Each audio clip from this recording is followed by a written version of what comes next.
Il est dingue. Bonsoir à tous, l'heure des Pro 2, comme tous les soirs, de 20h à 21h en direct sur CNews. Elisabeth Lévy est parmi nous ce soir, ça promet. Directrice de la rédaction de Causeur. Comment ça va, Elisabeth? Oui, ça va très bien. William Tay, également autour de cette présidente du think tank Le Millénaire. Bonsoir à vous. Bonsoir Olivier d'Artigol, chroniqueur politique. Bonsoir. Bonsoir Jean-Philippe Dugoin-Clément, vice-président UDI de la région Île-de-France, maire de Mency. On dit comme ça, Mency. C'est ça. En Essonne. Je vous préviens, on a de la matière ce soir. Il y a beaucoup à dire, notamment... Je me demande de quoi on va parler. Vous vous demandez bien, mais vous allez avoir la réponse tout de suite, notamment du protocole sanitaire de la rentrée, parce qu'on en apprend des choses aujourd'hui et des belles. On va être avec Florian Tardif depuis la rédaction dans une seconde, parce qu'il y a des... Voilà, vous avez presque tout compris. Les incertitudes du protocole sanitaire de la rentrée, on en parle. Alors ça, on le sait depuis quelques semaines maintenant, cette séparation entre les élèves vaccinés et les non vaccinés au collège et lycée, exception de la 6e, lorsqu'un cas positif sera détecté dans une classe. Les non vaccinés seront évincés. On se souvient de fameux mots de Jean-Michel Blanquer, qui donc devront rester chez eux pendant 7 jours. Voici la nouvelle trouvaille du gouvernement, les sorties scolaires pour se faire vacciner. Quand on était petit, on allait en Bretagne, on allait à la ferme, traire les vaches. Au musée même, vous Au savez. musée, pourquoi pas. Et bien en 2021, Florian Tardif, bonjour, on a besoin de vous, notre spécialiste depuis le début de cette crise sanitaire. En 2021, nos enfants iront en sortie scolaire au centre de vaccination. Qu'est-ce que c'est que cette histoire ? Oui, c'est ce qu'a annoncé en milieu de journée le ministère des Solidarités et de la Santé à une question que j'ai posée à un proche d'Olivier Véran. Il y aura des sorties scolaires qui vont être organisées dans le cadre du lancement d'une campagne de vaccination à la rentrée. Le ministère de l'Éducation nationale, que j'ai également contacté, m'explique que ça sera très certainement pas le terme qui sera employé lors du lancement de cette campagne de vaccination, le terme de sortie scolaire. Néanmoins, l'idée, ce qu'on m'explique, c'est d'être pragmatique. Si un centre de vaccination est proche d'un établissement, alors on va demander aux élèves âgés de 12 à 17 ans, au sein de cet établissement, non vaccinés, s'ils souhaitent se faire vacciner. Tous ceux qui souhaitent se faire vacciner s'inscrivent sur une liste, on constitue des petits groupes et un accompagnateur les amène jusqu'à un centre de vaccination, à pied, à métro ou en prenant un bus. Si le centre de vaccination, par contre, est éloigné, voilà ce qu'on m'explique au sein du ministère de l'Éducation nationale, alors ce sont des équipes mobiles qui seront déployées à l'entrée des établissements scolaires pour permettre, là encore, à nouveau, la vaccination des 12-17 ans qui ne sont pas vaccinés et qui souhaitent se faire vacciner à la rentrée. L'idée est d'inciter le maximum de jeunes enfants à se faire vacciner. Voilà ce qu'on m'explique à la fois au ministère de l'Éducation nationale et au ministère de la Santé. Merci beaucoup Florian. Vous restez dans les parages parce qu'on risque d'avoir besoin de vous encore dans les quelques minutes Avec qui plaisir. viennent. Commentaire, merci. Évidemment, Elisabeth le terme Lévy, les sortie sorties scolaire. scolaires. Alors déjà, on va peut-être pas appeler ça sortie scolaire, c'est la première bonne nouvelle parce que... Non, mais c'est dommage, c'était le seul truc drôle dans l'affaire, c'était rigolo. Mais bon, oublions cette gaffe sémantique Qui n'en est pas encore une, hein, pour l'instant, ça facilite reste la le cas. vie des gens qui veulent se faire vacciner ou faire vacciner leurs enfants. Parce qu'à ma connaissance, entre 12 et 17 ans, en tous les cas entre 12 et 16, ce ne sont pas les enfants qui décident. Voilà. À partir de 16 ans, ça peut être la Donc, seule on décision de l'enfant. facilite L'accord cette donne des possibilité. deux parents. Comment ? Un parent. D'accord. Bon, ce qui risque en plus de créer des problèmes dans les familles, mais bon. Vous croyez pas si bien dire, on va en Oui, parler oui, dans 5 minutes. Ah bah vous voyez, Ça ça s'entretue dans ne les me choque colocations. pas outre mesure qu'on Ah, mais facilite c'est la vie des gens qui veulent se faire vacciner. Ce qui m'inquiète un peu, si vous voulez, c'est qu'est-ce qu'on va faire ensuite. Si vous voulez, est-ce qu'on va diviser les classes entre vaccinés et non vaccinés? J'ai entendu sur cette excellente chaîne, en me préparant pour venir, qu'il était question que quand il y avait un cas dans une classe, on vire tous les non-vaccinés pour une semaine. Oui, c'est ça, ça? on le sait depuis longtemps. Donc oui. ça me paraît autrement problématique. Et je le redis, je sais, je me suis fait insulter tout l'été à cause de ça. Ce gouvernement essaye d'avoir les gens à l'usure au lieu d'avoir fait un acte d'autorité. Parce que, je dis un mot quand même, je trouve que l'argument de « je ne risque rien » commence à me taper sur les nerfs. Quand on parle de santé publique, on parle de la collectivité. La liberté, ça n'est pas juste « je fais ce que je veux ». Je veux dire, sinon, on ne vit plus dans une société. Mais, donc moi, je continue à trouver que l'usine à gaz tout terrain qu'on est en train de nous inventer est complètement dingue. Et pour le coup... pour beaucoup de choses liberticides et beaucoup plus liberticides que la vaccination. Donc, On poursuit le tour de plateau. Florian, vous voulez intervenir ? Par rapport à ce qui vient d'être dit à l'instant sur si un cas est enregistré, un cas positif est enregistré au sein d'une classe, s'il s'agit d'une école primaire, d'une classe au sein d'une école primaire, alors effectivement, Elisabeth Lévy a raison, le cas positif entraîne la fermeture de la classe pendant une période de 7 jours, tout simplement parce que les élèves ne peuvent se faire vacciner, parce que la vaccination n'est pas autorisée en France avant l'âge de 12 ans. S'il s'agit par contre de collégiens ou de lycéens, là, je rejoins ce qui vient d'être dit, un cas positif entraîne l'éloignement des enfants non vaccinés de cette même classe pendant une période de 7 jours. Donc il y aura une différence, c'est-à-dire qu'à partir de 12 ans, s'il y a un cas positif dans une classe, les enfants vaccinés peuvent continuer de se rendre au sein de l'établissement. Les enfants non vaccinés devront rester chez eux pendant une période de 7 jours et suivre un enseignement à distance. Très très compliqué. Et bien sûr, les profs Florian, désolé Florian, mais par magie vous pouvez être le plus pédagogique possible. Je veux dire, il y a un moment, c'est un casse-tête. On est à moins de 15 jours de la rentrée. C'est un peu désespérant également de voir en permanence des ordres, des contre-ordres, des nouvelles mesures, ces sorties scolaires qui sont sorties du chapeau, alors qu'aucun prof aujourd'hui en France n'est au courant même de ces sorties. On en parlera avec vous, monsieur le maire. On en disait un mot hors antenne. Olivier d'Artigol. C'est de nouveau une politique de gribouille. C'est extrêmement préoccupant parce que c'est anxiogène pour des familles entières, y compris pour les élèves eux-mêmes, pour les équipes pédagogiques, pour les communes. Cette affaire-là de sortie scolaire, on nous dit que la sémantique n'est pas en place, mais ça en dit quand les mots ne sont pas en place, ça veut dire que la stratégie ne l'est pas. Et je rappelle une idée, c'est qu'il y a quand même aussi, même si c'est la grande sacrifiée des dernières années, normalement une médecine scolaire.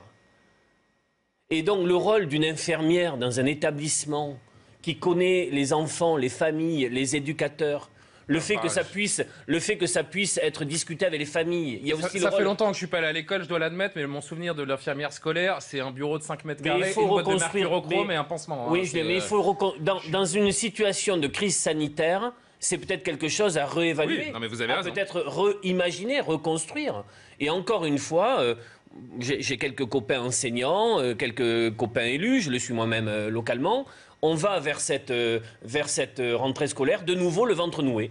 On ne voit pas comment ça peut bien se passer avec un tel niveau d'improvisation et d'impréparation. On nous dit l'enfant sera évincé, selon le terme fameux du ministre de l'Éducation, mais on nous dit qu'il pourra suivre l'école à distance, mais avec quel dispositif? Ça n'existe pas. On n'en a aucune idée. Et les ça profs, encore une fois, à l'heure où on se parle, à moins de 15 jours de la rentrée, déjà, vous avez une certitude, c'est que vous allez avoir des cas dans des classes. Donc ce protocole, il va être mis en place à un moment ou à un autre. C'est une certitude absolue, à moins de 15 jours de la rentrée.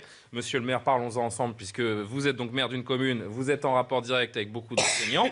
Personne aujourd'hui n'est capable déjà de comprendre cette histoire de sortie scolaire, c'est une chose. Et deuxièmement, ce que dit Olivier d'Artigol, c'est qu'en effet, quand vous allez avoir une partie de la classe qui ne sera pas là et l'autre qui sera présente, comment ça va se passer? Personne n'a la réponse aujourd'hui.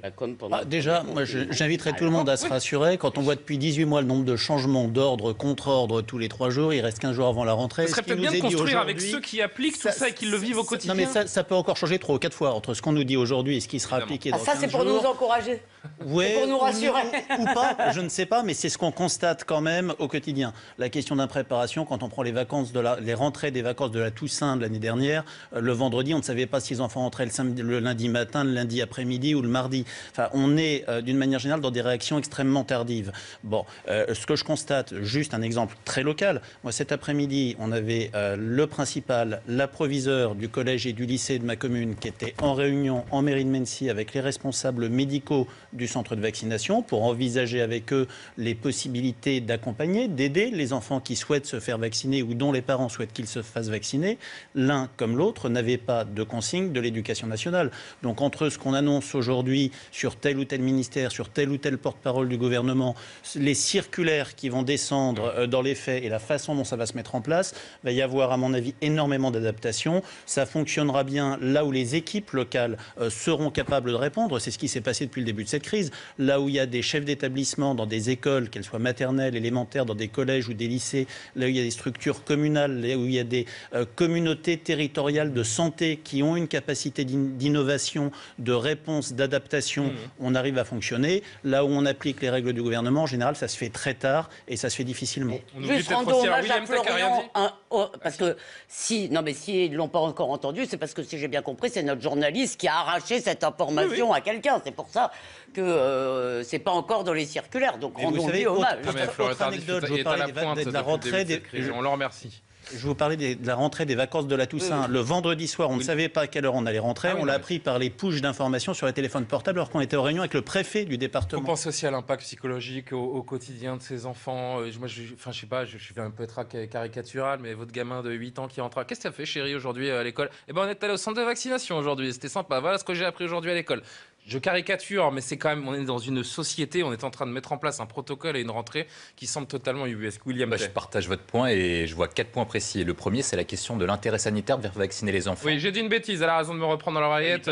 Jeanne, c'est après 12 ans, donc ma caricature était encore un peu trop caricaturale, mais à 12 ans, j'aurais pu faire la même réflexion. Allez-y. Moi, je vois un premier point, c'est la question du doute de l'intérêt sanitaire de faire vacciner les enfants, dans la mesure où l'étude d'Oxford dit que le vaccin ne limite pas complètement la question de la transmission. Et donc, du coup, quel est l'intérêt de faire vacciner des enfants qui n'ont aucune chance de faire soit un Covid long, soit de faire... C'est le gros sujet de la rentrée, ça, la vaccination des 12-17. Ça va être un point. Le deuxième point, c'est que je pense que Macron fait une faute politique en cristallisant le sujet sur la question de la vaccination des enfants, parce que c'est un sujet ultra anxiogène et qui a poussé les familles à les manifester tous les samedis dans la rue. C'est ce que montrent les différentes notes des renseignements territoriaux. Et d'ailleurs, c'est eux, c'est les enfants. C'est un des points... En fait, c'est les familles maintenant qui constituent les plus gros cortèges. Ouais. Et quand on regarde précisément, ils peuvent mobiliser davantage de catégories, notamment les familles plutôt catholiques, notamment quand on regarde la question de la fracture vaccinale, c'est désormais les Yvelines qui est le département le moins vacciné d'Île-de-France, alors que la Seine-Saint-Denis est passée au-dessus de la moyenne nationale en raison, parce que c'est la terre d'élection de François-Xavier Bellamy, etc. Il y a la question du droit de disposer de son corps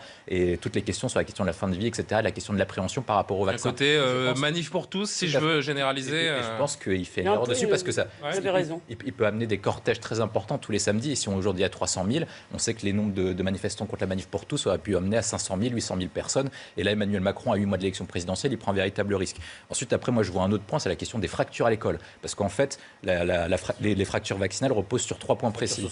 Fracture sociale entre les communes riches et les communes protocoles hautement punitifs. Territoriales entre les communes du Nord-Ouest, communes du Sud-Est et entre les communes de métropole et les communes de périphériques et rurales. Et en fait, ce qui va se passer, c'est que du coup, au sein d'une même école, par exemple de l'Ouest parisien, c'est des gens qui sont plutôt pauvres, qui seront exclus de l'école et qui va accentuer les fractures territoriales. Et donc, au sein d'une même école et au sein de 2 écoles, en fait, on va accentuer les fractures entre une école du centre métropolitain et des fractures territoriales parce qu'il est impossible de limiter le nombre de cas quand on sait qu'un régime autoritaire qui met en place un contrôle social très fort comme la Chine n'arrive pas à limiter. Donc, je pense qu'Emmanuel Macron a fait une erreur sur la question du 12 juillet. C'est qu'avant, il s'était concentré sur la question des admissions dans les hôpitaux, qui est un objectif noble et réaliste pour une démocratie comme la nôtre, alors que limiter le nombre de cas à 0 est impossible, comme ce que dit l'étude d'Oxford. Florian qui veut réagir. Elisabeth, je viens vers vous tout de suite. Oui, Florian.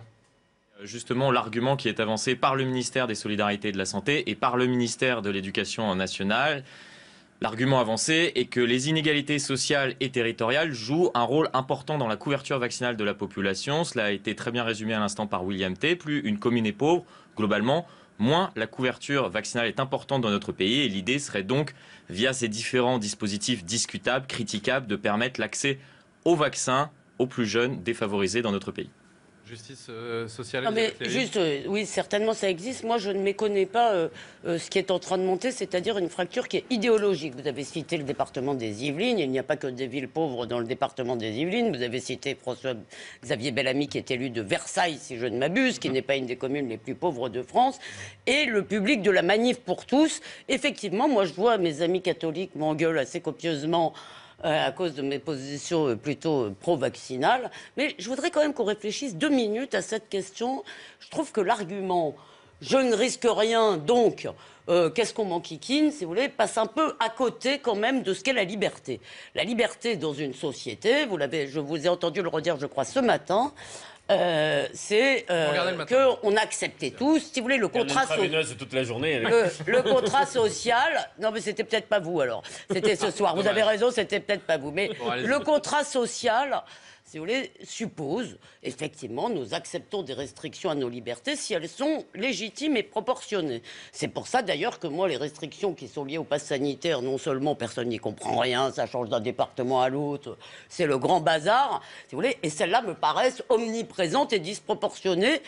Alors que l'idée de dire, moi je ne me vaccine pas parce que je risque rien, c'est pas de la liberté, c'est juste de l'individualisme. Si vous voulez, dans santé publique, il y a public. Donc, il y a la nécessité, si on veut qu'il y ait une politique de santé publique, si vous voulez, ça ne veut pas dire on prend chacun individuellement et on dit toi tu risques alors tu fais ceci et toi tu risques pas. Je veux dire, c'est évidemment pas comme ça que ça se passe. Donc, n'allons pas trop vite sur cet argument. J'en ai un peu marre d'entendre des gens défiler sur les plateaux en disant moi je risque rien, on va m'obliger à me vacciner. Bah oui. Je veux dire, c'est comme ça. C'est plus trop ça. Franchement, l'argument du moment, c'est plus trop celui-ci. J'ai l'impression qu'il est un petit peu dépassé. Vous venez de le sortir pour les enfants. Non, parce que pour les. Non, mais moi, pour les enfants, j'étais contre la vaccination. Moi, pour les enfants, j'entends tout à fait cet argument de l'angoisse. La question du moment, c'est surtout les privations de liberté autour du pass sanitaire. C'est vraiment ça. Oui, mais celle-là, je vous ai dit, c'est pour ça que le vaccin me semble pas une si grande privation de liberté. Ce qui va commencer à être. Non, ça me semble délirant. Ce qui va commencer à être incompréhensible, c'est que. On nous annonce 50 millions de primo-vaccinés à la fin du mois. Ouais, la marche commence à ralentir un peu. La marche, mais elle est encore atteignable. Oui, oui. Ça veut donc dire qu'on tend vers les 90%, un peu moins, du public qu'on visait. Ça veut donc dire que normalement, avec un système d'assurance maladie tel qu'il est construit dans notre pays, on pourrait très bien aller vers ce que conseillait le conseil scientifique, aller vers. C'est-à-dire aller vers, via les fichiers de l'assurance maladie et avec le maillage des médecins libéraux, vers ces familles qui ont encore du doute ou qui sont très éloignées, comme vous l'avez dit, sur la fracture sanitaire de cet acte de vaccination, pour différentes raisons, pour faire de la maille plus fine, plutôt que d'aller vers ces sorties scolaires, vers des barnums ou des centres de vaccination. Il y a aussi Pourquoi est-ce que cette étape-là n'est pas construite de cette manière-là. Est-ce qu'il n'y a pas des maires qui l'ont fait? Pardon, est-ce qu'il n'y a pas des maires qui Mais ça demande d'organiser des rencontres dans les écoles avec les médecins, en effet, les médecins scolaires. Bref, il faut qu'on avance. Il faut qu'on avance. Je voulais qu'on parle de ces centres qui ont été vandalisés. Juste un dernier mot avec Florian Tardif avant de le libérer, parce qu'on nous parle, encore une fois, pour conclure avec ces histoires de protocoles, de 4 protocoles, de 4 couleurs qui vont déterminer justement ce qui sera nécessaire ou pas de faire en fonction de ces fameuses couleurs. On ignore tout des seuils qui vont déclencher d'ailleurs tel ou tel niveau. C'est très compliqué. Est-ce qu'on peut y voir un tout petit peu plus clair avec vous ce soir, Florian ? Oui, c'est très flou, puisque pour l'instant, je vais vous lire ce qui est inscrit sur ce protocole qui comporte 4 niveaux. Le passage d'un scénario à un autre, comprenez, d'un niveau à un autre, est arrêté en fonction du contexte sanitaire général apprécié par territoire et au vu de l'avis des autorités de santé. Comprenez que nous n'avons pas, à l'heure actuelle, les indicateurs épidémiologiques qui vont permettre de savoir si telle ville, tel département ou telle région passe du niveau 1 au niveau 2, etc. etc. J'ai contacté le ministère de l'Éducation nationale à nouveau qui m'a expliqué que la décision, elle incombait à l'ARS, au préfet et au recteur et que le passage d'un niveau à un autre peut différer en fonction d'une ville, de la situation sanitaire d'une ville à l'autre, d'un département à un autre, d'une région à un autre et que au sein du ministère de l'Éducation nationale, on souhaitait attendre le dernier moment. Pourquoi ? Parce que l'hybridation, par exemple, qui est comprise dans le niveau 4 et le niveau 3, hybridation, c'est-à-dire les élèves suivent leurs cours à distance et les élèves suivent leurs cours en présentiel, c'est compliqué d'un point de vue organisationnel et d'un point de vue de la continuité pédagogique à instaurer dès le début de cette rentrée scolaire. Voilà. On attend des précisions du ministère de l'Éducation nationale, c'est encore un peu flou et il tente de se justifier en expliquant que la situation sanitaire peut évoluer d'ici la rentrée. Mais voilà, pour l'instant, les enseignants, les élèves et les directeurs d'établissement attendent encore un protocole clair, simplifié pour permettre aux élèves de rentrer dans leur classe simplement, efficacement et leur permettre d'avoir une rentrée à peu près normale. Eh ben, ça nous promet une belle rentrée, tout ça. Merci beaucoup, Florian Tardif. Bon courage si vous avez des enfants et que vous préparez la rentrée. Ça va être sympa. Nouvel acte de vandalisme dans un centre de vaccination. Un centre de Saint-Orens de Gameville, c'est près de Toulouse, a été détérioré dans la nuit. 500 doses de vaccins ont été détruites. Aucune inscription revendication n'a été observée sur place, indique la maire de la ville, pardonnez-moi, Dominique Faure. Il s'agit de vandalisme classique, dit-elle. Des tables, des chaises ont été cassées, ainsi que 2 écrans d'ordinateur. Ajoutant que le système d'alarme dont est dotée la salle associative, vous voyez les images, transformée en centre de vaccination, donc n'avait pas fonctionné. Le maire de Toulouse Toulouse également, M. Moudin qui a réagi, donc commune qui était très très proche de l'agglomération toulousaine. Est-ce qu'on a le tweet du maire de Toulouse sur ces actes de vandalisme qui interviennent donc dans un contexte de forte mobilisation? Écœuré, nous dit-il, par ce nouvel acte de vandalisme envers un centre.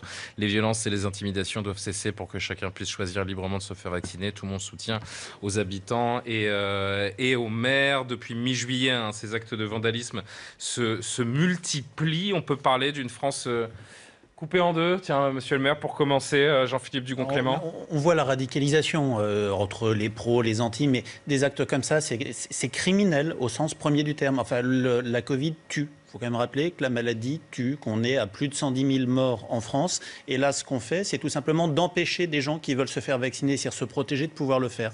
C'est ce type d'acte-là. Demi-seconde, mais c'est vrai que ça fait plusieurs jours qu'on insiste sur ces sujets. Les gens qui nous regardent se disent c'est un petit peu toujours la même histoire, mais malheureusement, cette actualité, elle se répète. Et si on insiste, c'est parce que ce que l'on remarque de plus en plus, et je vais vous donner encore 2-3 exemples dans un instant, c'est qu'on a l'impression que les Français vivent pas tous dans le même monde. Et c'est ça qui est particulièrement triste. C'est quand même incroyable. Je laisse conclure, monsieur, que j'ai coupé. La société est ultra clivée. On voit bien qu'il y a une quote-part de gens qui refusent le vaccin, qui se durcissent de plus en plus sur leur position, qui se crispent, qui se cristallisent. Très bien, on peut le comprendre. Ça nécessite de l'explication, ça nécessite de l'accompagnement, ça nécessite d'éviter un certain nombre de maladresses, parce que ce gouvernement a clivé extrêmement fortement les choses, soit par maladresse, soit volontairement dans une logique très électoraliste entre le camp des rationnels, le camp du bien et puis le camp des excessifs. Très bien, mais ce type d'acte, c'est absolument impardonnable. Vraiment, on est sur une maladie qui tue tous les jours des gens, et aller détruire des centres, c'est aller empêcher des gens qui veulent essayer de se protéger de pouvoir le faire. On parle de Saint-Orens de Gameville, mais j'aurais pu parler de Saint-Céré, où dans la nuit de samedi à dimanche,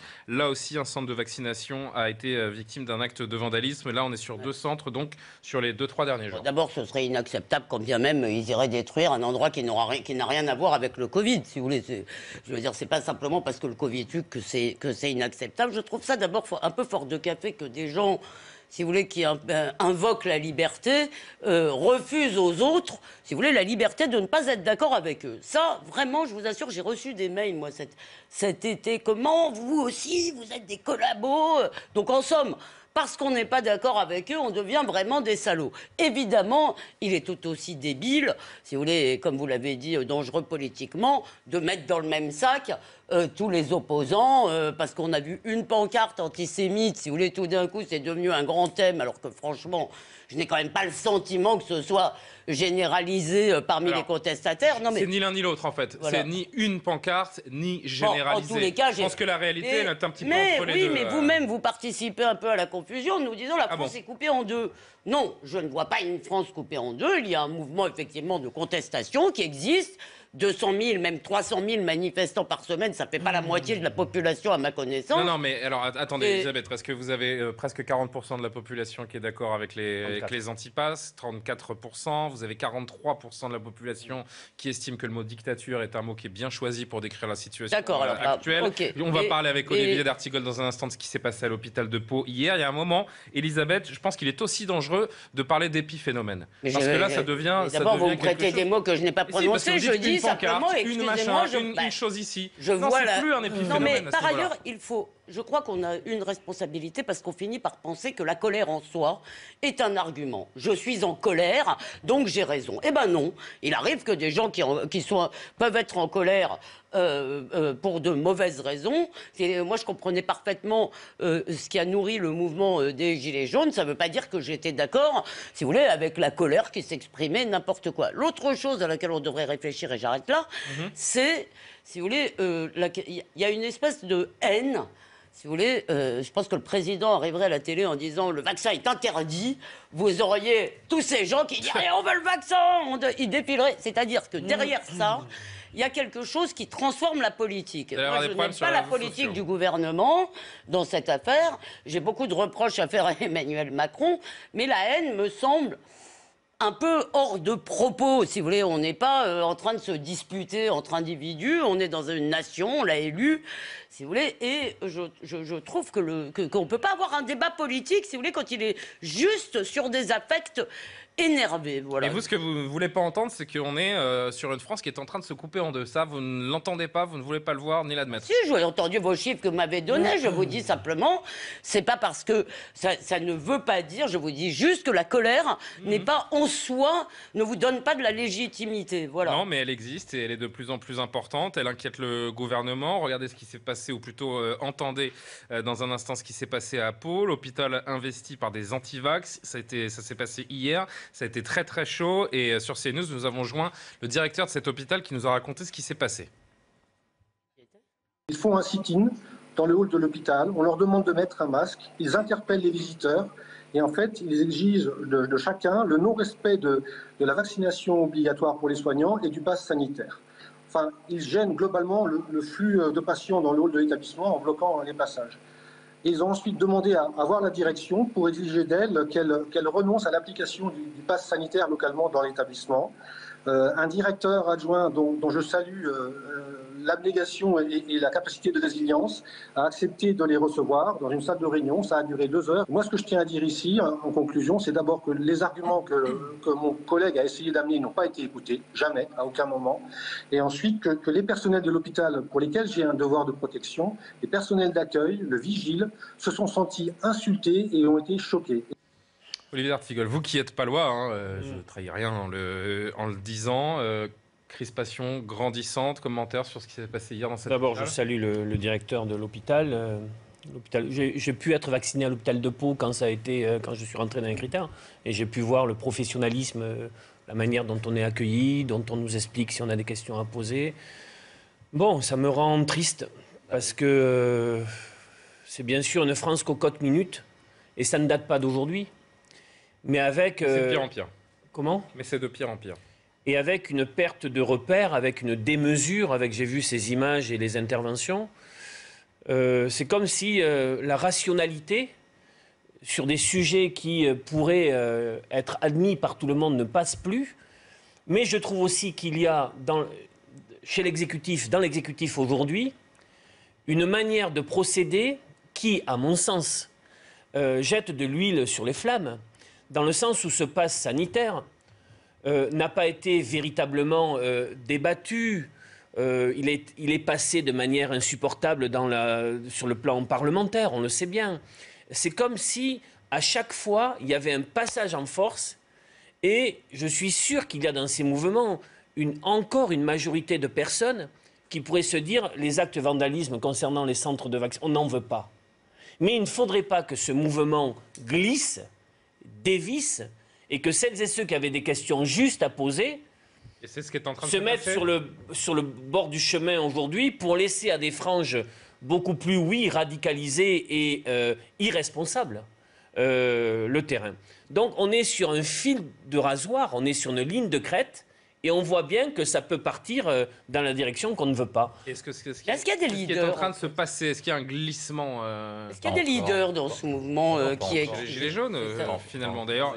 Il n'y en a pas, mais pas encore. Ce que montre la note des renseignements territoriaux, c'est que pour l'instant, les manifestations sont plutôt calmes, avec des actes qui sont plutôt isolés. Sur la question à Pau, il y a eu aussi, je le dis parce que ça m'a touché, quand le cortège passe devant la République des Pyrénées au sud-ouest, il y a le slogan de Collabo. Oui, on en est là sur le climat. Non, mais évidemment, il y a quelques actes qui sont isolés, mais globalement, les manifestations se déroulent plutôt bien. Et ce que montre la note des renseignements généraux, c'est en fait que le nombre de personnes augmente parce que les manifestations se déroulent pour l'instant dans le calme. Et on pense que ça va se dérouler dans le calme jusqu'à la question du fin août. Et puis, il y aura une question de cristallisation en septembre, notamment sur 3 questions. Sur la question des enfants, sur la question éventuellement des licenciements, suspensions, et également sur l'attitude d'Emmanuel Macron sur est-ce qu'il lâche aux différentes professions ou pas. Est-ce que les professions s'agglomèrent sur les manifestations, sur la question du débat de la radicalisation du débat public. En fait, ce qu'on voit dans les sociétés occidentales, ce qui assiste depuis une quarantaine d'années, c'est qu'on a à la fois une polarisation du débat, plus une radicalité. Mais ça ne touche pas uniquement que la France, ça touche toutes les sociétés occidentales. Et la difficulté qu'on a actuellement, c'est qu'en fait, on a des communautés qui est liée à la question de l'individualisme. En fait, les individus se rassemblent dans des communautés qui se ressemblent et qui pensent exactement la même chose. Et donc, du coup, vous avez 2 camps qui sont renforcés par le clivage instauré par le président de la République plus par le confinement auquel les gens ont été livrés à eux-mêmes et n'ont pas eu de contact avec le réel et n'ont pas été mélangés dans des populations hétérogènes, mais sont rassemblés dans des populations homogènes. Et donc du coup, ces personnes, on est face à deux mondes sur les réseaux sociaux et on se retrouve exactement sur ce qui s'est passé entre Hillary Clinton et Donald Trump, ça veut dire en fait deux communautés qui pensent qu'ils ont raison par rapport à l'autre, et donc du coup qui ne se parlent pas. Et la question c'est, est-ce qu'on est encore en capacité de former une communauté nationale? Et ces scissions-là, ces divisions-là, on les observe jusqu'au sein des foyers aussi désormais. Et j'ai cette histoire qui, encore une fois, peut vous paraître anecdotique, mais c'est arrivé dans d'autres familles, et on peut imaginer que ce sont des choses qui se répètent. C'est RTL qui nous rapporte cette histoire. C'est vendredi à Vannes. Vous avez la police qui est intervenue dans un appartement parce que deux colocataires se sont mis dessus à cause du vaccin. L'un était pour, l'autre était contre. Ça a fini en coup de casserole, en morsure, intervention de la police, remue-ménage dans tout le quartier parce qu'il y a eu bagarre entre deux colocataires. En morsure, heureusement que c'est pas la rage qui est en question. Oui, en effet. Mais c'est quand même... Enfin, je veux dire, incroyable. Incroyable, Elisabeth. Oui. Non, mais moi, je réfléchis vraiment à cette question des libertés. Moi, je suis par exemple frappée par le fait que les gens acceptent, sans beaucoup brailler, qu'on se fasse virer de son boulot parce qu'on a fait une blague ou parce qu'on a regardé une fille un peu comme ci ou un peu comme ça. On accepte des choses sur nos libertés qui, moi, me paraissent insupportables. Sur la liberté de penser, sur la liberté d'expression. Tous ces gens n'ont pas manifesté pour Mila. Si vous voulez, c'est une question de liberté d'expression. Et celle-là me semble effectivement menacée. C'est cette capacité, justement... Parce qu'on a compris ce que se passe et que non, mais c'est cette capacité à faire société. C'est l'idée qu'on a de la liberté qui m'inquiète, je vous assure. Parce que si on pense que la liberté, c'est je fais ce que je veux, à ce moment-là, moi, j'aime pas m'arrêter au feu rouge. D'accord ? Je veux dire, c'est une atteinte à ma liberté, après tout, de m'arrêter au feu rouge. Moi, j'aime passer au feu rouge. Donc, si vous voulez, je trouve qu'il y a une espèce de crispation. Et il y a une autre chose qui m'intéresse, mais que même si je ne le comprends pas, ça m'intéresse, ça m'intrigue, c'est pourquoi cette fixation, on se met dans la tête, dans le cerveau, des tas de choses épouvantables, des tweets idiots, des séries débiles, et ça, bah oui, on se les met. Mais... je veux dire, pourquoi cette fixation, si vous voulez, sur l'idée de mon intégrité corporelle serait menacée? Ça m'intéresse beaucoup, cette place, si vous voulez, où le dernier refuge de ma liberté, on peut me faire penser ce qu'on veut ou m'empêcher de penser, mais surtout pas me faire une piqûre. Ça, parce que vous êtes dans l'intime le plus profond. Ah non, l'intime le plus profond, c'est mon cerveau. Sauf sur la sécurité routière et le feu rouge. Ouais. L'intime le plus profond, c'est mon cerveau. Faut pas la croiser. C'est dans votre corps. Il y a plusieurs points. La question de la vaccination, c'est la question de la croyance dans la capacité de la communauté scientifique à apporter un bien qui est commun. Et la difficulté qu'on a, c'est qu'en fait, la parole scientifique est de plus en plus mise en doute, comme la parole politique, comme la parole des économistes. Merci beaucoup. Oui, mais le référentiel pour les gens n'est pas le même. C'est-à-dire que les gens, ceux qui soutiennent la question du pass sanitaire considèrent que nous avons deux choix, soit la question du confinement, soit la question du pass sanitaire. Ceux qui ne sont pas sur la question du pass sanitaire et qui sont plutôt contre considèrent que nous avons le choix entre le Freedom Day de Boris Johnson et la question de se faire imposer la question du pass sanitaire. Donc on ne parle pas en fait au même monde et on ne parle pas du tout sur la question de la même échelle. Et puis il y a la question de la croyance sur la question des autorités publiques. Est-ce que vous croyez à la parole d'en haut, etc. Il y a beaucoup de gens qui considèrent que depuis une vingtaine, trentaine d'années, ils sont contre. Non, mais au contraire, il y a une demande de protection énorme. Les gens veulent qu'on les protège. Ils disent ça toute la journée. Ils veulent être protégés. Ils veulent surtout qu'on les laisse tranquilles en ce moment, Elisabeth. Emmanuel Macron. Et ensuite, après, sur la question des manifestations. C'est pour le Freedom Day que je réponds. Je pense qu'on n'est pas dans une société qui est capable de dire, bah oui, prenons un risque, affrontons l'épidémie. C'est pas la demande sociale. Il y a une demande sociale d'être protégé, de sécurité. Il y a une grande partie des gens qui sont d'accord avec vous, et il y a aussi une partie des gens qui sont reclus par rapport à la société, qui vivent en dehors du cadre classique. Et ensuite, après, j'insisterai sur un point, sur la question de la manifestation. C'est pas uniquement la question de la liberté qui joue, parce que si c'était uniquement sur la question de la liberté, vous aurez eu des tas de manifestations sur la question du confinement et du couvre-feu. Ce qui s'est joué sur la question de la manifestation, c'est la question de la rupture d'égalité. Et on sait depuis Tocqueville que c'est la cause la plus mobilisatrice en France, et c'est pour ça que les gens manifestent dans les rues depuis 200 ans. Justement, pour conclure bientôt, avant de conclure bientôt ce débat autour des manifestations et de cette contestation, je voudrais juste que vous entendiez ce spécialiste des mouvements sociaux sur le point commun entre tous ces gens qui manifestent, tous ces gens qui sont défiants, le rapport peut-être avec le mouvement des Gilets jaunes. Écoutez Stéphane Siro. On est plutôt quand même sur une dynamique ascendante, alors qu'avec les Gilets jaunes, on était plutôt sur une dynamique descendante. On a aussi une différence en termes de rapport à l'opinion publique, puisqu'on voit bien que à l'inverse des Gilets jaunes qui, eux, bénéficiaient d'emblée d'une forte popularité. C'est moins le cas pour l'actuel mouvement, même si là encore l'opinion est volatile et peut tout à fait évoluer. Réaction, Olivier d'Artigol. Personne ne sait, dans ses passions et ses inquiétudes et ses peurs françaises aujourd'hui, personne ne sait quelle sera la situation dans 2-3 mois. Celui qui peut nous dire aujourd'hui, vous rappelez quelques 2 mois avant les Gilets jaunes, il y a en tout cas une rentrée dont on sent, vous avez parlé de rentrée scolaire, il y aura l'obligation vaccinale d'une première dose pour le personnel soignant à la mi-septembre, il me semble. Il y a ce qui va se passer dans le domaine du droit du travail, qui est aussi quelque chose à suivre très précisément. Quand c'est la première fois, c'est une nouvelle subordination de l'employeur sur salarié qui pourra lui dire « Tiens, où en es-tu de ton parcours vaccinal ?» Ça va poser un problème. Il y a beaucoup de choses qui peuvent... Secret médical. Il y a beaucoup de choses qui peuvent s'agréger. En tout cas, ce qui monte, c'est une défiance généralisée dans la capacité de cet exécutif à nous donner une feuille de route cohérente et où chacun peut se dire « Oui, je comprends ». Parce que dans ce qui se passe aussi, c'est que séquence après séquence, Emmanuel Macron n'a pas réussi à regagner en confiance et à faire reculer cette défiance. Son socle électoral reste le même, mais on sent bien qu'il y a aujourd'hui comme l'idée que celui qui pourrait se qualifier pour un second tour à la présidentielle sera celui qui sera le moins rejeté. Alors justement, Olivier d'Artigol, je vous interromps une seconde parce que au moment où l'on se parle, Emmanuel Macron est à Bamble-les-Mimosas en ce moment. Il est en train de célébrer la libération de la Provence, l'anniversaire de la libération de la Provence. Il fait un discours et voici un extrait qui vient toujours de nous parvenir. Je vais le découvrir en même temps que vous. Je voudrais qu'on entende ça ensemble parce qu'apparemment le résumé qu'on en fait, c'est qu'il s'adresse encore une fois aux antipasses et il fait un parallèle entre la situation en France et la situation en Afghanistan. Petite leçon de morale, je ne sais pas. On va voir, on écoute le chef de l'État. Ce virus nous a rappelé que ce qui nous paraissait être un acquis, une vie normale, pouvait être remis en cause du jour au lendemain. Et je me félicite que nous soyons donnés les moyens de résister, de soigner, d'accompagner, de protéger grâce aux scientifiques et à la recherche et le vaccin qui nous est aujourd'hui offert, mais aussi de protéger nos acteurs économiques et toutes celles et ceux qui n'ont jamais été laissés sur le bord de la route parce que nous sommes une nation suffisamment forte et qui produit pour pouvoir ensuite redistribuer, et que nous ayons été suffisamment forts pour continuer à avoir l'école ouverte. Beaucoup de choses essentielles. Mais chacune de ces choses qui paraissaient innocentes ou normales sont devenues, durant ces mois passés, des combats. Et nous voyons, l'actualité internationale nous l'a encore rappelé, avec les terribles événements d'Afghanistan, combien la liberté, la dignité,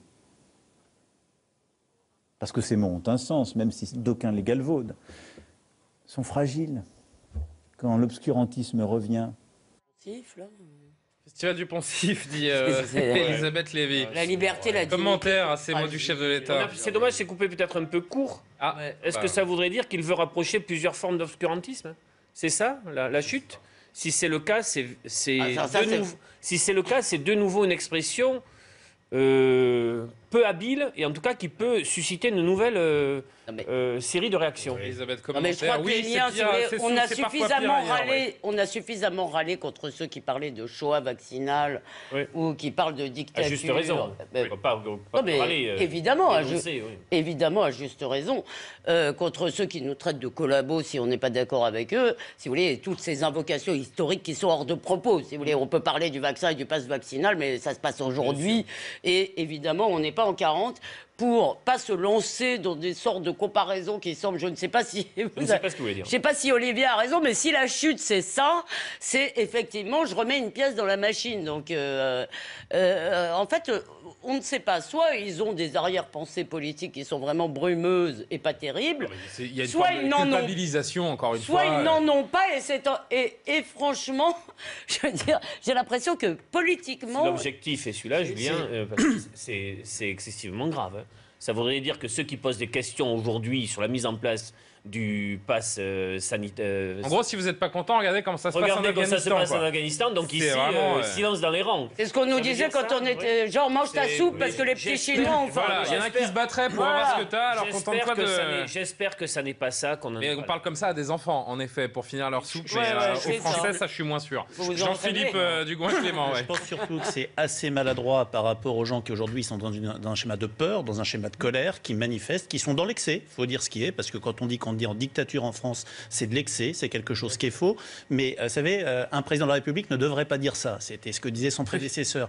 Je pense que c'est effectivement remettre une pièce dans le jukebox, c'est alimenter la colère, c'est venir contribuer à cristalliser un mouvement. Et je pense que ça va être commenté les prochaines heures. Parce que... Ce qui, à mon avis, fait que ça n'est pas aussi maladroit, c'est qu'il y a une volonté de cet exécutif de cristalliser ce mouvement dans une logique très claire du gouvernement et du président de la République d'assumer une forme d'ordre établi, parce que la majorité des gens sont défavorables aux manifestations, la majorité des gens sont vaccinés et souhaitent se faire vacciner, et il y a une logique du président de la République d'arriver à récupérer, à agglomérer le camp qui avait voté De Gaulle après 68. Il y a une logique du président de la République, effectivement, de totalement assumée. Ça va pas marcher, parce que regardez sur ce plateau où on n'est pas non plus de farouches opposants aux mesures sanitaires. Je rentre pas dans la question du pass parce que ça, c'est tout. C'est le pass qui clive. Ah mais moi je suis très énervé par ce pass et par le fait d'avoir. Je ne dis pas que ça va marcher, c'est ce qui tente. Mais avouez que c'est quand même un très mauvais calcul. Moi j'ai l'impression au contraire qu'au lieu de les isoler, si vous voulez.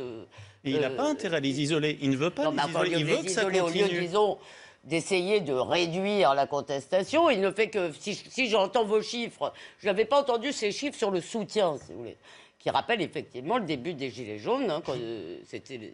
J'ai juste une citation, on l'a pas encore en son vidéo, mais je vais juste vous donner une dernière citation là, du discours pour la libération de la Provence où il fait des allusions à la crise sanitaire.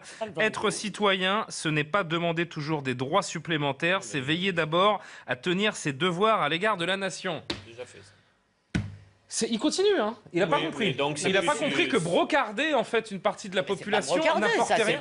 C'est plus une parole de candidat, une parole de président. On n'est pas notre professeur. Non, mais ça, je suis d'accord. Mais par ailleurs, il n'est pas faux de rappeler que la citoyenneté ne consiste pas simplement à penser à soi. Merci. Je veux dire, bah d'accord, mais bon, ça mérite. Mais passez dans les écoles, dites ça aux enfants plutôt, parce qu'on est censé. Là, vous charriez un peu parce que, excusez-moi, j'entends des adultes. Si je charrie, je vais continuer. On va avancer au prochain sujet. Mais j'entends, on va finir à coup de casserole.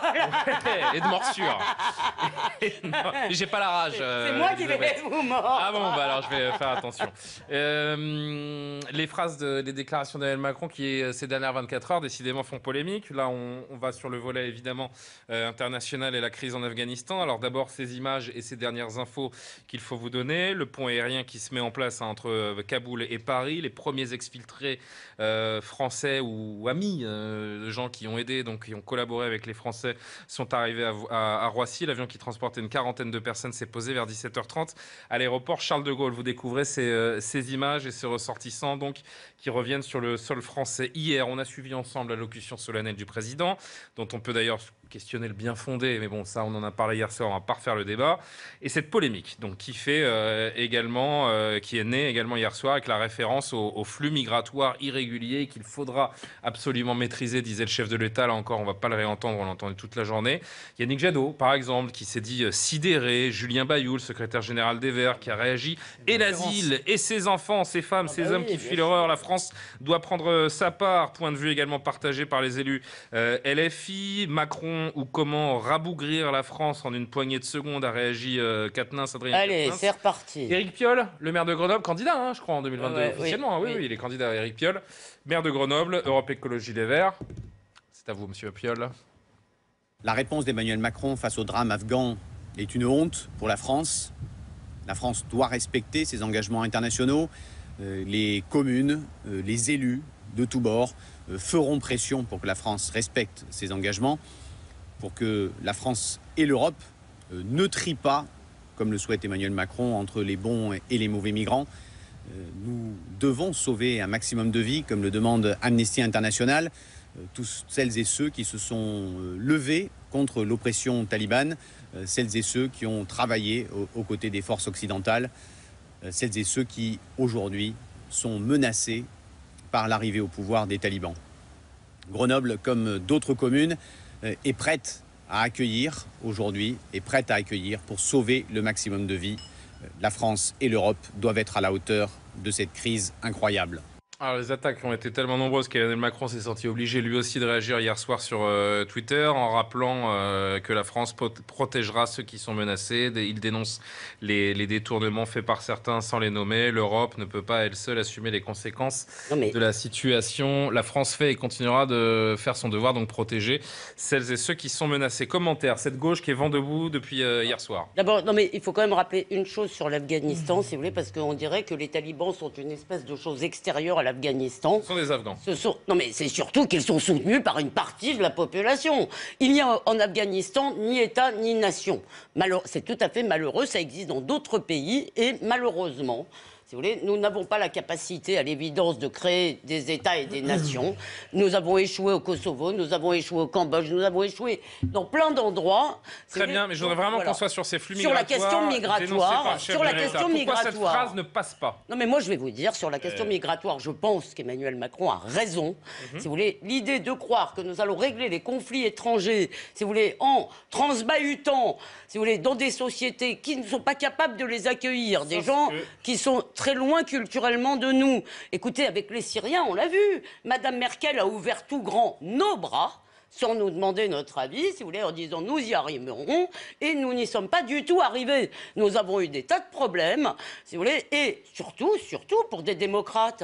Je vous rappelle, si vous voulez, que pour le coup, dans une assez grande majorité, d'accord, les Français pensent qu'il y a déjà trop d'immigrés non intégrés en France et ce ne sont pas les Afghans qu'on intégrera le plus facilement. Alors, bien sûr, le droit d'asile quand les gens sont menacés de mort, bien sûr, pas de harkis qu'on laisserait derrière nous, ça c'est tout à fait évident, si vous voulez, ça je crois que pour le coup on ne va pas faire cette erreur. Mais je me permets juste de citer, pour finir, Robespierre qui disait « Les peuples n'aiment pas les missionnaires bottés ». Il aurait dû y penser pour la Vendée, peut-être. Non, mais oui. Si vous voulez, arrêtons cette espèce d'arrogance, si vous voulez, qui consiste à croire que nous avons des baguettes magiques. En fait, nous engraissons des tas d'organismes, parce que c'est ça aussi qui fait qu'on est resté. C'est parce qu'il y a l'ONU, il y a le HR, il y a tous ces gens. À quel moment il fait une faute politique en tant que président de la République française d'affirmer qu'en effet, il y a un risque à anticiper?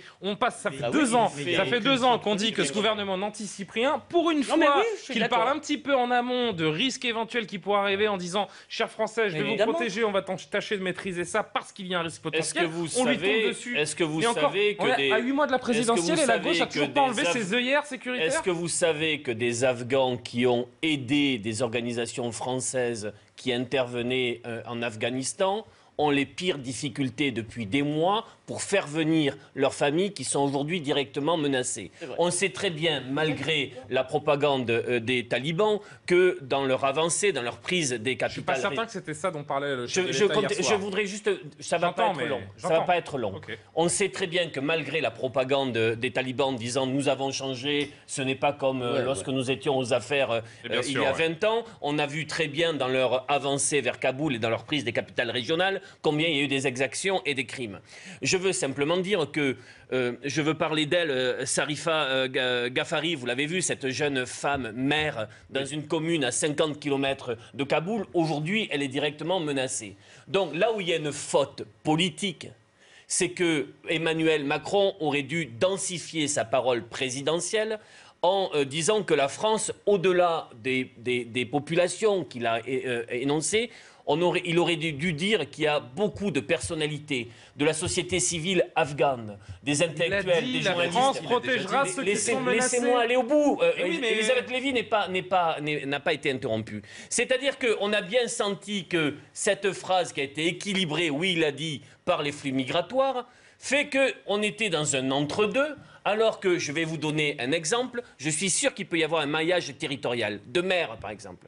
Je veux par exemple en parler de l'un d'entre eux, ça vous semblait peut-être impossible. À Mauléon-Lichard, dans les Pyrénées-Atlantiques, c'est une ville de moins de 3000 habitants. Le maire qui a été élu en juin dernier, il a accueilli 4 familles de migrants. Et ça se passe extraordinairement bien. Je suis sûr que notre pays est en capacité de faire la démonstration qu'il peut y avoir des mouvements humains de solidarité formidables dont on s'imagine qu'ils ne sont plus possibles. Je ne suis pas certain que ce que vous dites soit incompatible avec ce qu'a dit le chef de l'État hier. La migration des Afghans se fait en écrasante majorité dans la zone de l'Asie centrale. Concernant les chiffres sur la dernière période, 5% uniquement à l'échelle de l'Union européenne. Est-ce que l'Europe, au regard de ses valeurs, n'est pas en capacité de faire face? Vous posez une question? Oui, bien sûr, même plusieurs. Et il y a 2 autres intervenants qui aimeraient bien en passer aussi. J'entends bien ce que vous dites, très bien, 4 familles, mais est-ce que ça veut dire, si vous voulez, que vous croyez que l'Europe a la capacité, si vous voulez, il y a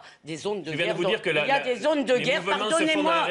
D'accord, laissez-moi finir maintenant, je vous pose une question. Iran, Pakistan. Est-ce que ça veut dire, si vous voulez, que quand un pays est en guerre, nous avons la possibilité d'accueillir tous ceux qui seraient en danger? Comme disait Jean Ferrat, la France peut continuer à faire frissonner le reste du monde. Et on pourrait... Il ne s'agit absolument pas d'accueillir l'ensemble des Afghans. Absolument pas. Bien évidemment.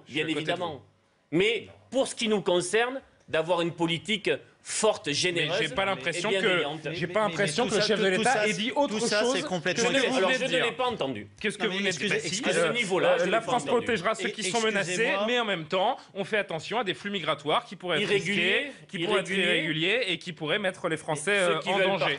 On poursuit la discussion avec Jean-Philippe Dugoin-Clément et William Tay. Je vous donne la parole. Je voudrais juste vous donner 2 petits tweets, enfin petits, qui ont leur poids également, pour montrer l'impact international. C'est pas que la gauche française qui réagit. Vous avez Edward Snowden, vous savez, le lanceur d'alerte, qui nous a fendu un tweet. Alors celui-là, quand même, faut y aller. Hein. Emmanuel Le Pen nous sort Edward Snowden hier soir. Et puis alors j'ai découvert l'existence de l'ambassadeur d'Afghanistan au Sri Lanka, donc le représentant afghan au Sri Lanka, qui tweet en français.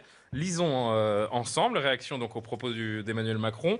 L'une des déclarations les plus pathétiques que j'ai entendues contre la parole et l'esprit même du droit international humanitaire et du droit des réfugiés, la responsabilité de protéger ceux que vous avez abandonnés et trahis. Si vous ne pouvez pas aider, on va voir la suite très rapidement de cette 2e page donc du tweet de l'ambassadeur. Si vous ne pouvez pas aider, ne faites pas de mal à toute personne en quête de protection. Et qui a trahi? Excusez-moi, mais qui a trahi sinon les Afghans d'abord? Attendez, messieurs, mais là c'est profondément ridicule. Moi, je ne suis pas un adorateur d'Emmanuel Macron, je ne fais pas partie de son parti, je me suis battu contre et je me bats contre, mais là, pour le coup, on est sur un mauvais procès d'intention qui lui est fait par l'extrême droite, qui lui reproche d'ailleurs de ne pas être assez ferme ou assez dur, et par une partie de la gauche. Enfin, quand on voit Éric Piolle, mais enfin, c'est pathétique. Est-ce qu'il a demandé aux habitants de sa commune s'ils étaient prêts à avoir un centre d'accueil dans sa commune? Effectivement, il ne l'a pas fait parce que M. Piolle ne s'intéresse plus à sa commune. L'avenir de Grenoble, la question des rodéos urbains à Grenoble, il n'en a rien à cirer. La seule chose qui intéresse M. Piolle, c'est son pseudo-destin présidentiel qu'il essaye d'alimenter en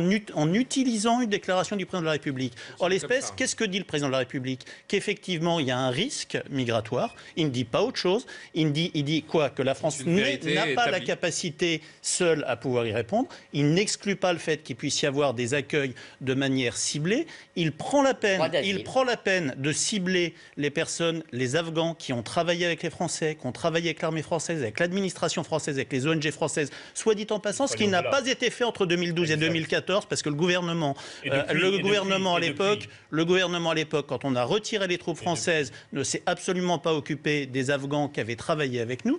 Il a pour le coup une déclaration, je trouve, extrêmement responsable, plutôt modérée, et il y a un mauvais procès d'intention qui est fait par une partie de la classe politique qui n'a rien à dire. Parce que la plupart des gens qui ont écouté le chef de l'État, et William Tay qui ne s'est pas encore exprimé sur ce sujet, la plupart des gens qui ont écouté le chef de l'État hier, ils se posent une seule question: va-t-il y avoir un afflux massif de migrants? Le risque terroriste dans mon pays va-t-il être accru? Voilà les questions que se posent les gens ce soir en France. Même si on peut avoir énormément de compassion pour ce qui se passe dans ce pays qui, par ailleurs, se déchire 40 ans.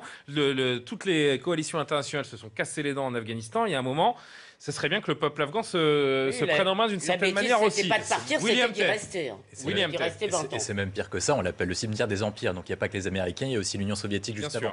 La difficulté, en fait, je pense que ce qui a choqué une partie de la gauche, bon, il y a une partie, clairement, ils le font pour intérêt politique. De toute façon, ils se disent, voilà, on va attaquer le chef de l'État parce qu'il a été élu sur une coalition plutôt social-démocrate initialement. Donc on va l'attaquer pour récupérer les électeurs de gauche en vue de la prochaine élection présidentielle. Il y a un deuxième point, moi je pense, qui a choqué une partie des électeurs de gauche, c'est la question du tri, en fait. fait. C'est la question de trier les gens. Je pense que c'est ça qui a choqué les gens profondément, et je me mets à la place des personnes. C'est mal exprimé ? Je pense qu'il s'est mal exprimé. Moi, je suis d'accord avec ce qu'il a dit. Je suis complètement d'accord avec ce qu'il a dit, mais je pense que c'est ça qui a choqué une partie des électeurs de gauche, parce que la difficulté qu'on a uniquement le monde chrétien, par exemple, oui, l'Amnesty international, les associations. Je pense qu'il a rassuré beaucoup de gens. Il a rassuré beaucoup de gens. Qui ont posé la question. Demande ce qui va devenir de il a rassuré. Est-ce qu'on peut il aurait dû élargir.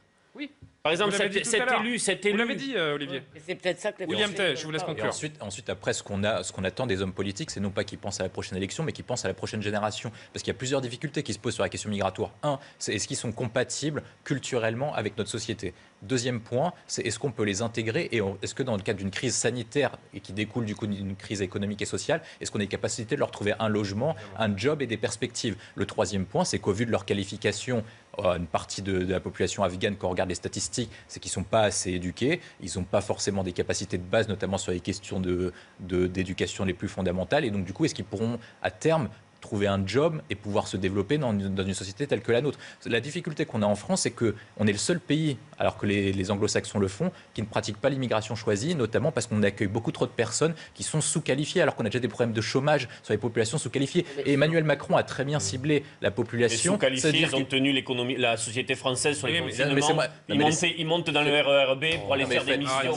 Mais bien sûr que oui. Non, mais il y a 20% de chômeurs. Est-ce que vous savez que des travailleurs migrants sans papier, c'est la vérité? C'est pas de la démagogie. D'ailleurs, Emmanuel Macron avait dit, concernant les sans-papiers qui ont permis, lors du confinement, de faire des missions essentielles, ils seront régularisés. Écoutez, Ensuite, après, il y a un point, c'est que donc du coup, pour se concentrer, et Emmanuel Macron a raison, c'est qu'en fait, il a ciblé des populations, soit qui ont travaillé avec nous pour des questions d'intérêt géopolitique, parce que comme on est toujours présent au Mali et au Sahel, si on les lâchait, est-ce que la population locale nous aiderait toujours? Et après, deuxième point, c'est qu'il a ciblé des personnes qui étaient plutôt inclus, éduquées et qui ont des perspectives de pouvoir s'intégrer chez nous. Non mais justement, je voulais vous citer, il y a une association dont s'occupait François Sureau et son épouse Ayam qui s'appelle Pierre Claver, qui a travaillé avec beaucoup d'Afghans. Or, que fait cette association ?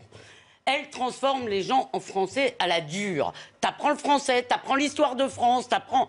C'est-à-dire tout ce qu'on ne fait pas. On ne peut pas le faire pour le grand nombre, Olivier. Et faire venir des gens qui ne seront jamais intégrés culturellement à notre société, c'est bon ni pour eux, ni pour nous. La deuxième chose, c'est que vous êtes un démocrate.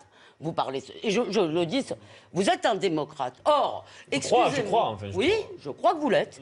Or, vous ne pouvez pas ignorer qu'une grande majorité de la population française considère, si vous voulez, que l'immigration est aujourd'hui un problème, une source d'énormes problèmes, si vous voulez, d'énormes conflits, de violence également dans certains cas, et donc n'en veut plus. Donc vous ne pouvez pas leur imposer en permanence... La population française, majoritairement, ne voulait pas l'abolition à peine de mort en 81. Ah donc vous n'êtes plus démocrate. Après le rapport du GIEC, il va falloir réfléchir au mouvement des populations, ne serait-ce que pour des questions climatiques, en essayant de prendre ces questions-là d'une manière déjà moins passionnée, d'une manière qui prend un peu plus la complexité de tout ça. Mais donc vous n'êtes plus démocrate. Et je reste... Ah, mais là, vous voyez, d'une minute à l'autre, je perds mon statut de démocrate. Je vous dites qu'il faut imposer à la majorité de la population quelque chose dont elle ne veut pas. Nous devrons prendre ces questions d'une manière un peu plus mesurée et un peu plus dans leur complexité. Dernier mot, c'était peut-être une question de tempo aussi. C'est vrai qu'on était dans ce moment d'émotion particulière et que ça a pu choquer une partie donc sur ce tempo pour avertir l'Europe, se protéger contre les flux migratoires. Alors que cette crise débute à peine. Elisabeth, une phrase. Mais là, vous êtes vraiment en top de prise de parole. Après, je me tais, promis, Olivier. Je voulais dire aussi respecter les peuples. Quand Joe Biden dit les Afghans doivent se prendre en main, excusez-moi, je trouve que c'est ça, respecter les peuples aussi. Et quand on a vu la vitesse avec laquelle les talibans sont entrés dans Kaboul, on peut se poser la question de la conviction, de l'envie des Afghans de combattre ce régime qui est en train de se mettre en place. C'est presque fini. C'est moi qui dis quand c'est fini. Est-ce que l'un des deux autres intervenants veut dire un dernier mot ? Oui, non, vraiment, ce qui se passe en Afghanistan, c'est un drame. Olivier va prendre les rênes. Et ce qu'on doit, c'est pas être des candides, c'est pas être au pays des bisounours. Ce qu'on doit tout simplement, c'est un devoir de loyauté par rapport à ceux qui ont servi la France en Afghanistan, qui sont battus pour nous. On ne peut pas refaire ce qui a été fait avec les harkis. Non, mais il y a un devoir moral par rapport aux personnes qui sont battues pour la France. Bon. Quand c'est vous, c'est fini. Quand c'est Elisabeth, ça continue. J'ai compris. Vous avez compris ? Évidemment, je suis... comme ça. C'est pas fini. C'est pas fini parce que vous savez qu'on joue. Oui, on joue le soir dans l'heure des Pro 2 l'été et jusqu'à vendredi et le retour de Pascal Pro, ce sera donc lundi 23. On joue le soir. Vous connaissez le jeu de l'heure des Pro 2? J'ai fait un petit passage. Vous rappelez la règle? Vous voulez me rappeler la règle du jeu? Vous lancez une chanson, on doit dire qui est l'auteur et pourquoi vous avez choisi cette chanson. C'est génial, elle connaît les règles. Maestro. Ce soir, je vous préviens, on déménage. Ce soir, C'est qui? on déménage. Dites-le plus fort. C'est Brigitte Bardot. Le titre de la chanson? On déménage? Mais bravo! Bravo Elisabeth Lévy. Alors pour faire le grand chelem, Elisabeth, vous me dites le lien avec l'actualité. Vous déménagez? Encore non. L'Élysée s'installe à Brégançon. Le Conseil des ministres va se tenir à Saint-Céré. Non, il y a quelqu'un d'autre qu'Elisabeth qui a une idée? Non. Non? Lionel Messi. Qui cherche appartement. Cherche appartement. C'est qu'il a posé ses valises dans un grand palace parisien. Oui. Et le Parisien aujourd'hui en France, qui nous donne les pistes de la future résidence de Lionel Messi. Ouais. Attention, ça pique les yeux, je vous le dis tout de suite. Apparemment, mon deux pieds. Alors, il y a cet hôtel particulier d'abord de 813 mètres carrés qui pourrait convenir à Lionel et sa famille, avec son chien aussi. Il a un gros chien, un dog de Bordeaux qui fait 60 kilos, vous voyez. C'est pas mal du tout. Il y a une piscine intérieure qu'on va voir qui fait 18 mètres de long. On a une agence qui propose, alors ça c'est la piscine à Neuilly. On a une agence qui propose également un 1300 mètres carrés, toujours au cœur de Neuilly, avec un terrain paysager de 1370 mètres carrés.